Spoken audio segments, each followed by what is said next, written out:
Hello, my name is Giselle Jimenez, and in this presentation, I'll be talking about Stockholm Syndrome taken from the Breakbeats Poets on page 214. Editors. The editors are Kelvin Kova, Koresh Ali Lansana, and Nate Marshall. This book contains 78 poems with 70 different writers, which includes the themes of hip hop and poetry practitioners discussing three different generations. Within these three generations, the writing focuses on the current life experiences that allows their readers to connect on the feeling of what it is like to be alive during these times. For a little bit of background about this book, hip hop was a central part of the Jets, which was born in the late 80s to early 90s, where hip hop was the biggest scene selling music genre. This book has many poems which connects hip hop songs. These poems connect to hip hop songs because hip hop shows the imperfections of life, shows the struggles, the milestones, and accomplishments. Hip hop reveals the dark and bright parts of life, and it is why so much people enjoy listening to hip hop. It discusses the reality of life. Another reason why hip hop listening increased was because of its diverse languages and meanings and songs, which allowed many to connect to the lyrics. A little bit more about the storyline. So the author introduces the topic of apocalypse, and that is um, what quickly catches her audience by surprise and grabs her interest, including me. Then she switches rhythm to her poem to one of Drake's song lyrics from Headline, and it states, "Starting to not give a fuck and stop fearing the consequences," and it is what she connects to the mindset of people. Another example of her saying that people are not worried about reality is where she says, "Kindle them all, take your kids to visit the mall, play rich until the derivatives fall," meaning continuing to not have your priorities straight, wasting your money until the financial derivatives fall will lead to great consequences. And she kind of uses this song as a financial wake up call for her audience.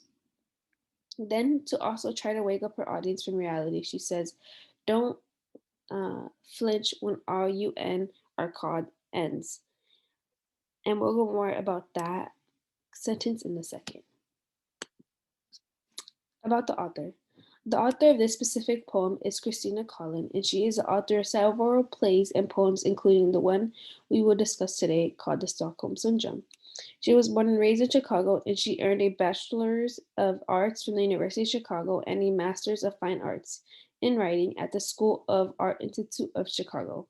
She was awarded in 2017 for the Best Playwright, and in some of her writing, she connects singers' lyrics to her rhythm in her poem. And in, for example, in this poem, it will be Drake. What does poetry have to do with hip hop? Rap is considered poetry, tends to highlight lyrics that are intricate and complex. For example, there is a quote where it says, Socially conscious, hip hop is a subgenre of rap that aims to question the dominant culture, political, physical, psychological,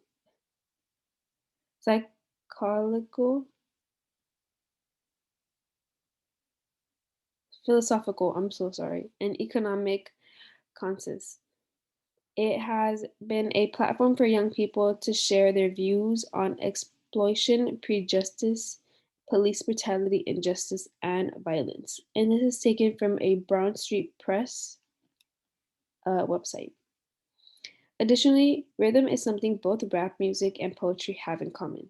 For example, in this poem, Stockholm Syndrome, the author Kristina Collin connects her poetry writing regarding the possible final destruction of world and how we have no longer cared about world issues, which shows that we are not fearing possible consequences for destruction.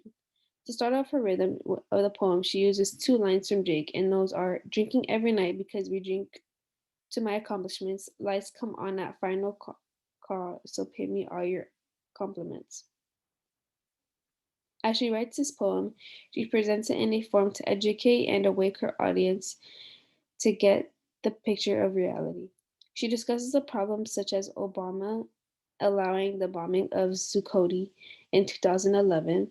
What is noticed with the author is writing is that she kind of wants her readers to think. Before introducing the topic, she already talks about the background, then introduces the topic.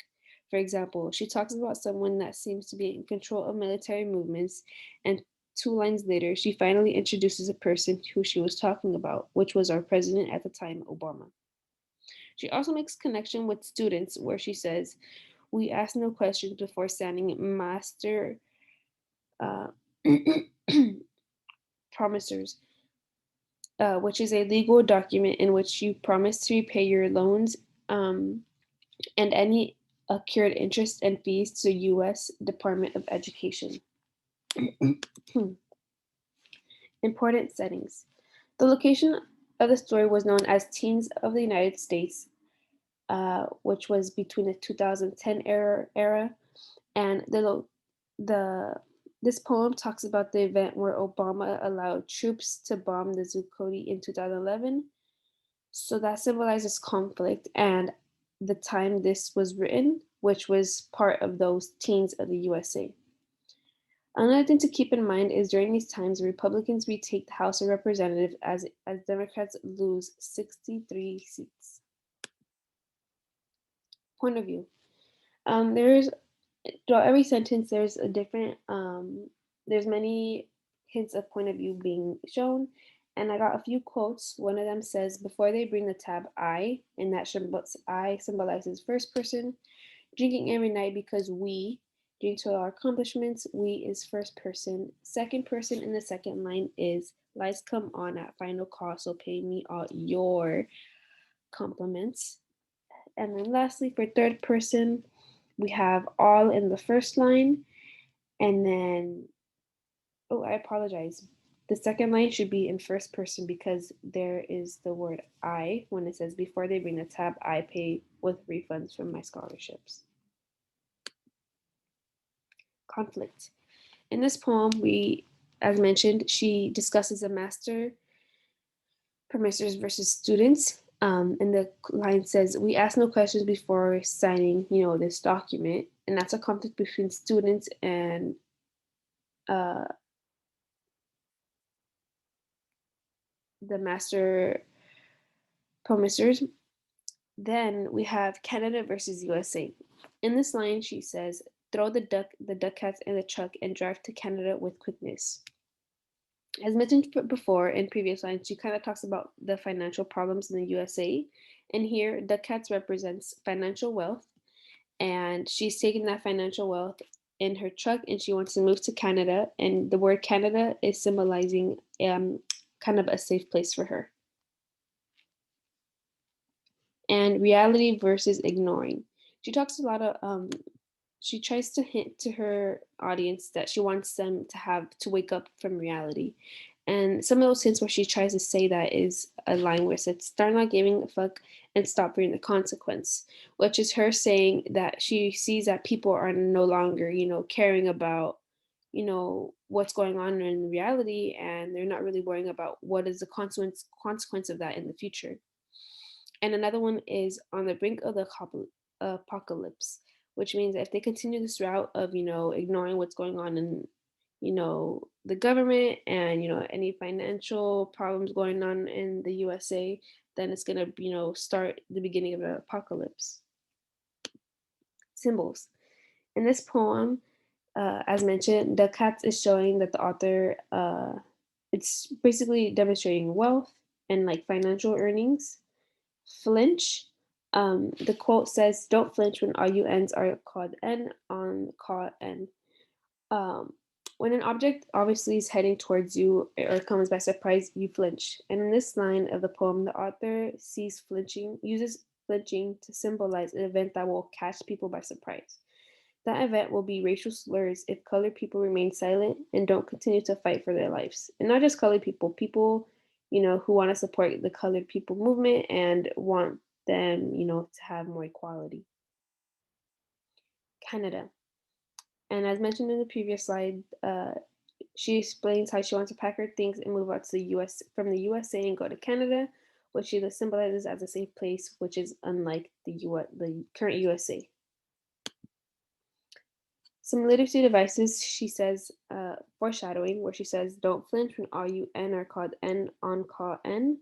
And, during these times, we still continue to struggle, not we and specifically, colored people struggle with, equality, being treated right, racial profiling, all of that. So this is kind of foreshadowing because she says, don't be surprised when these events continue to happen, and they are still happening to this day. Subject and theme.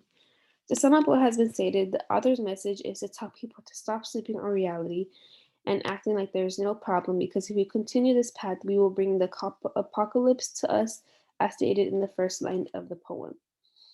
And that is all. Thank you for listening to my presentation.